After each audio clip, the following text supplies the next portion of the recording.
Hello, and welcome to the first episode of Lead, Learn, Connect, where we'll explore the worlds of training and coaching. I'm your host, Alan Krieger. On this show, we're going to explore not just the how of helping others grow, but the behind-the-scenes work of building a successful business, overcoming challenges, and staying connected to what's really important. My guest for this initial show is Blaine Little, founder and CEO of Momentum Seminars. Blaine is a trainer and motivational speaker from Nashville, Tennessee. Whether you're a new trainer, a seasoned facilitator, or just curious about what it really takes to thrive in this world, this episode is for you.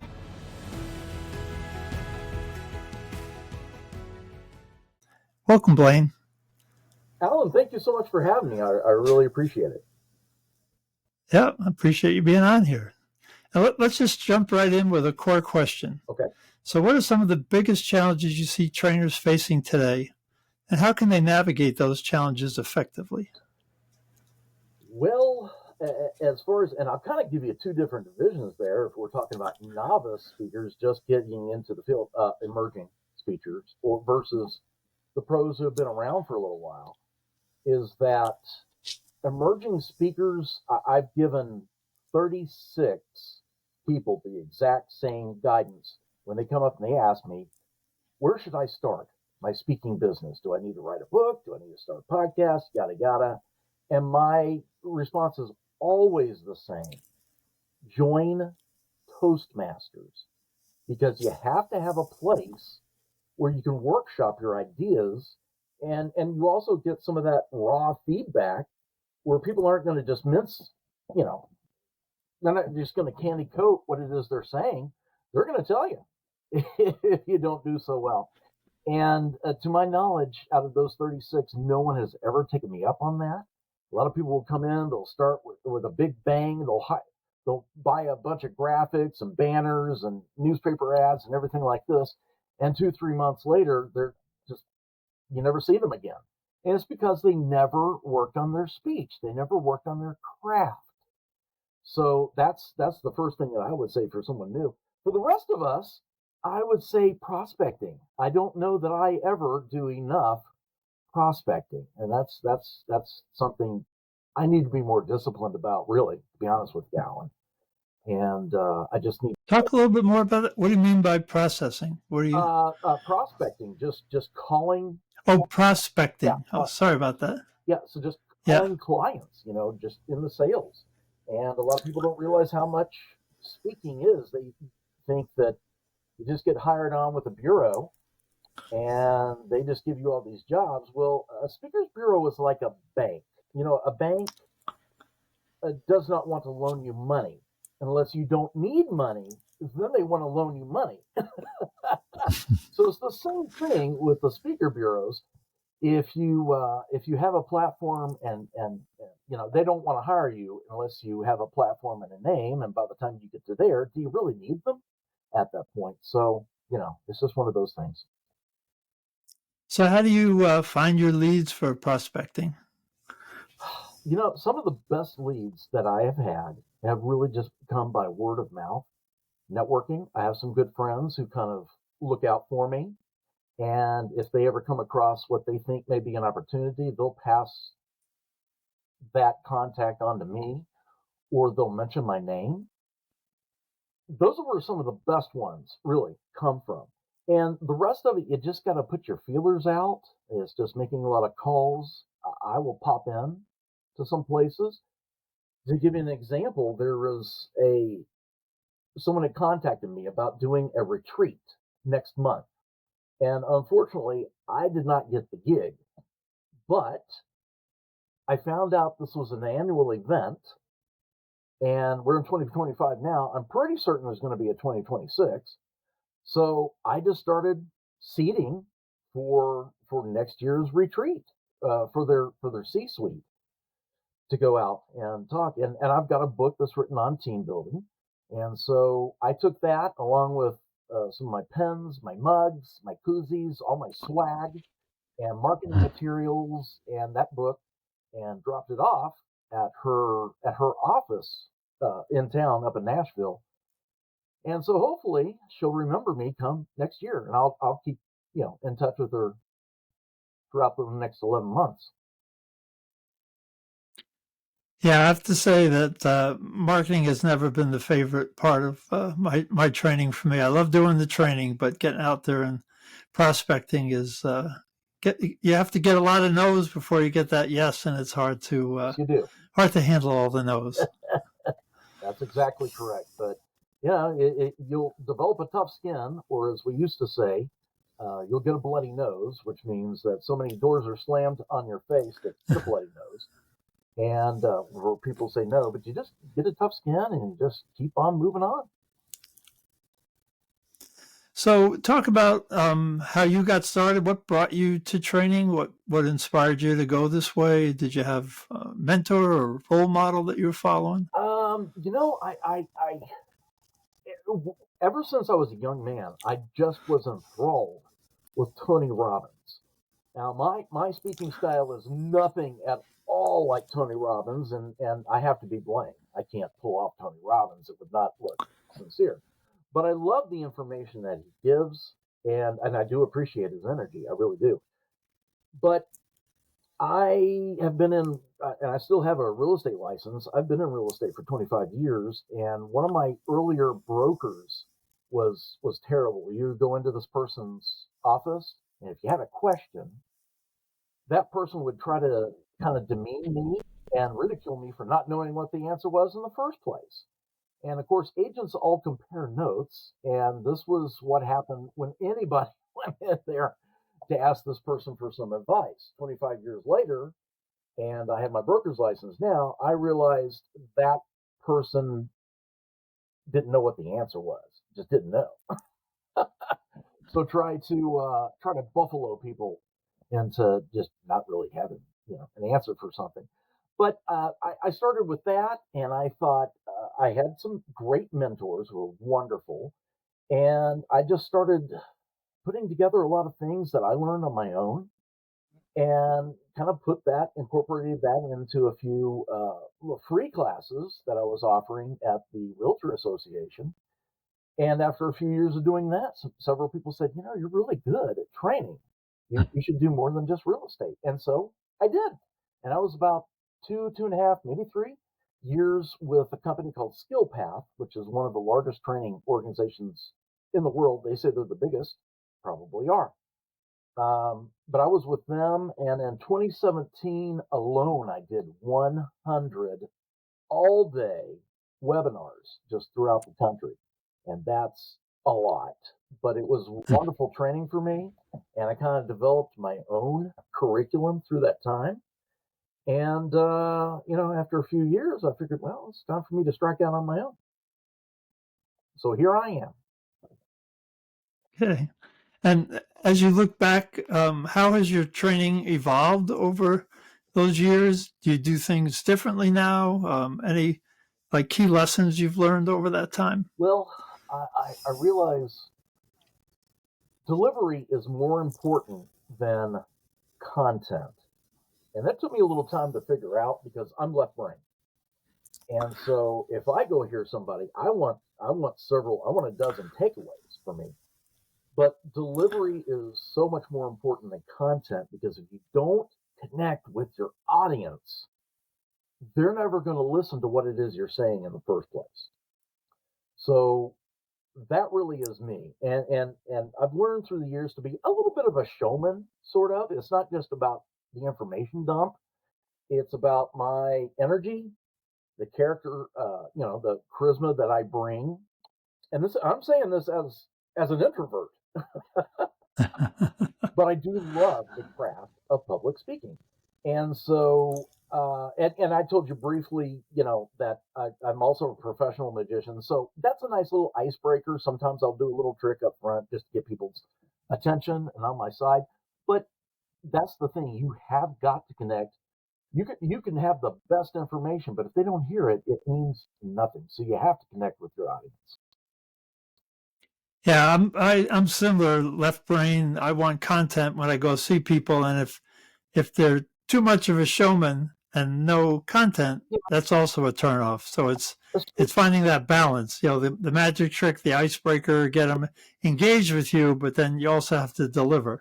and deliver it in an entertaining way. So I think those are some of the big challenges of being a trainer. And yeah, I share introversion with you. I'm wondering if I've heard that from a lot of trainers, that they really don't want to be out on the stage, but they have a lot of information. They like to share it, and but then they're happy to go hide back in their office. So.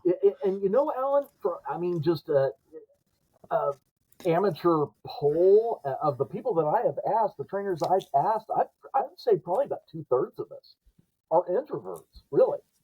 And I don't need the applause or anything. It's nice, but I don't, go for the applause and all that. I just love the craft of preparing for a speech or writing some new curriculum. And that's another thing that a lot of people don't realize, Alan, is that for every hour of stage time that I have, every hour I'm on the platform, there's 10 hours behind that 60 minutes. You got to write it, you got to practice it, you got to rehearse it, you got to refine it, you got to edit it. You can't just take generic curriculum. You've got to find the specifics of what that organization needs. So you got to hone it down. And people just see the hour or the two, or if I'm up there all day, maybe 6 hours, but they don't see all the time that really goes back behind that. Yep. Yeah, I think that's an important lesson for new trainers, is that it doesn't get a lot easier over time. You're still having to hone it and craft it and tailor it. And, we have our set wrap that we do the content, but it still needs work each time. Yes, it does. Yes, it does. Yep. So I see behind you, you've written a couple of books. How has that impacted your business? Has that been a helpful marketing tool, or? I think you asked, well, number one, you ask every speaker, are you writing a book? And just miraculously, Alan, all of us are writing a book. Me too. But we're writing a book. I did start writing a book on management, and then COVID hit. I had to cancel a few things. I had no excuse, Alan, to not finish my book. So my very first one was a book on management, and it's entitled Avoiding Managerial Mistakes, Missteps, and Misunderstandings. I like the alliteration, but that's quite the tongue twister. So I'm going to rebrand this as the 8 managerial mistakes, or challenges rather. And so in there, what I do is there's a survey that was done by, I want to say it was Forbes a couple of years ago, and they found that 82%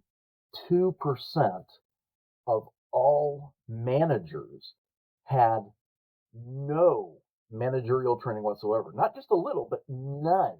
So they never had a management course in college. They never went to a seminar or a workshop or anything. And this just a good technician who they made manager. Sometimes that works. In sales, rarely. You never want to take your top person out of the field and make them the sales manager. That's just dumb on several levels. But yeah, so that's what I talk about. How I call micromanaging training your people for failure.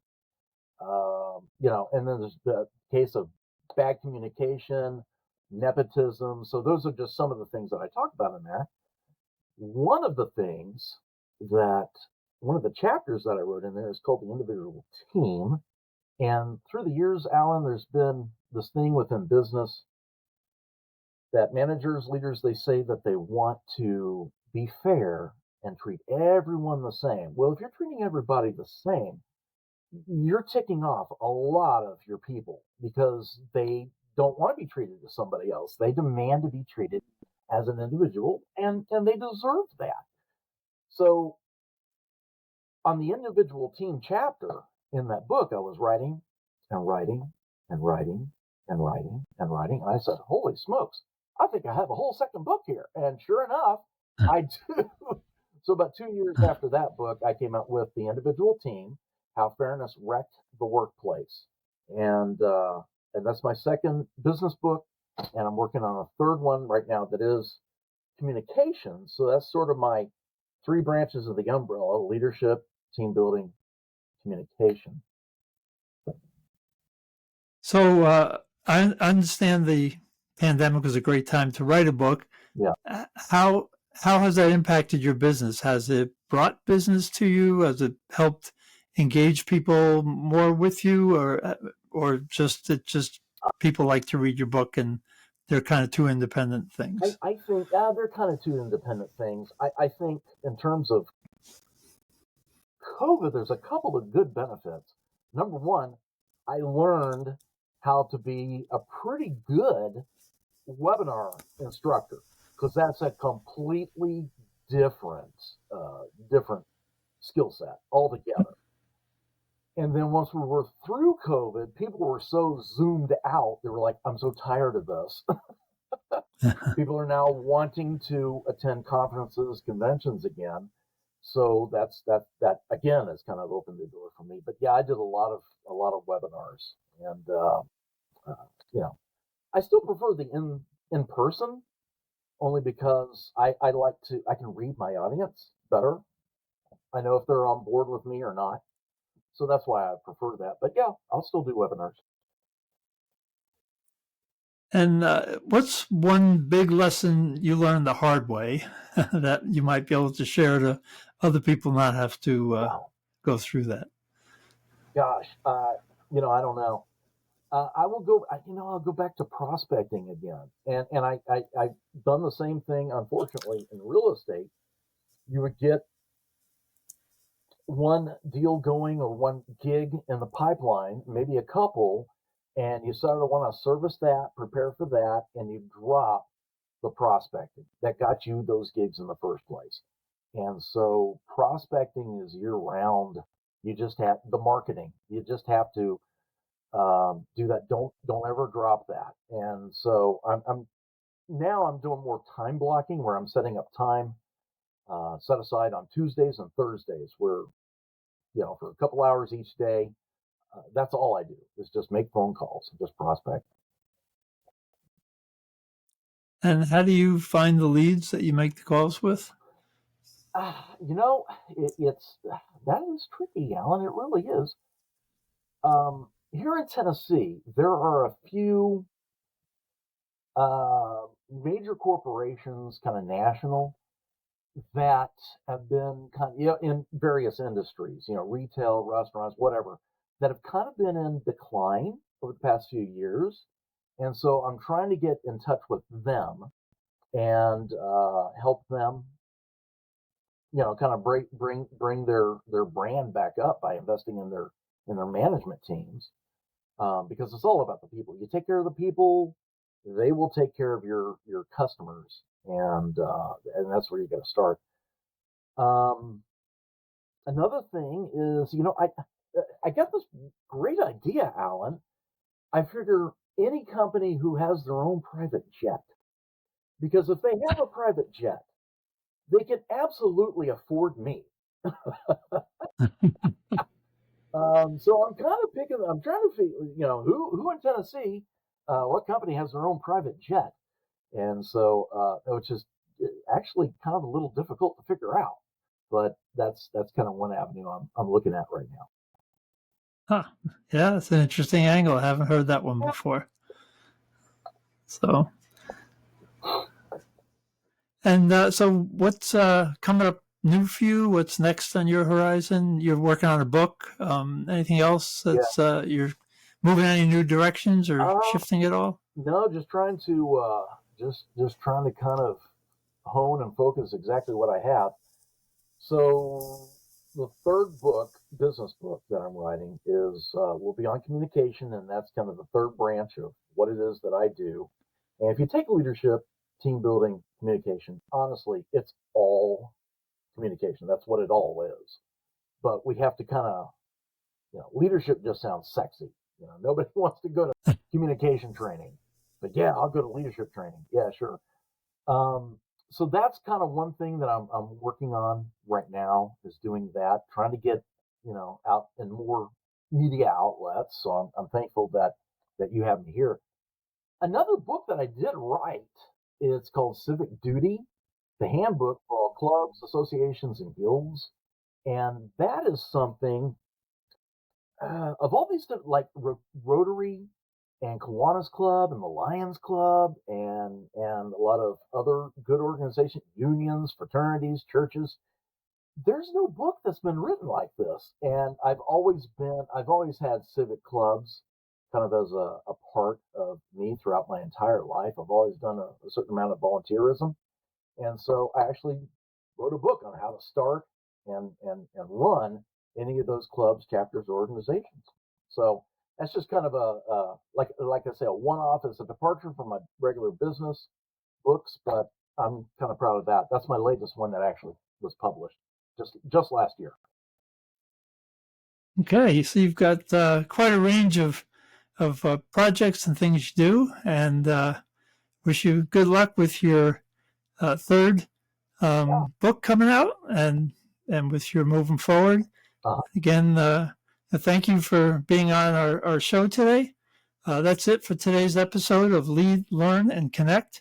A huge thank you to Blaine Little for sharing honest, practical, and inspiring insights.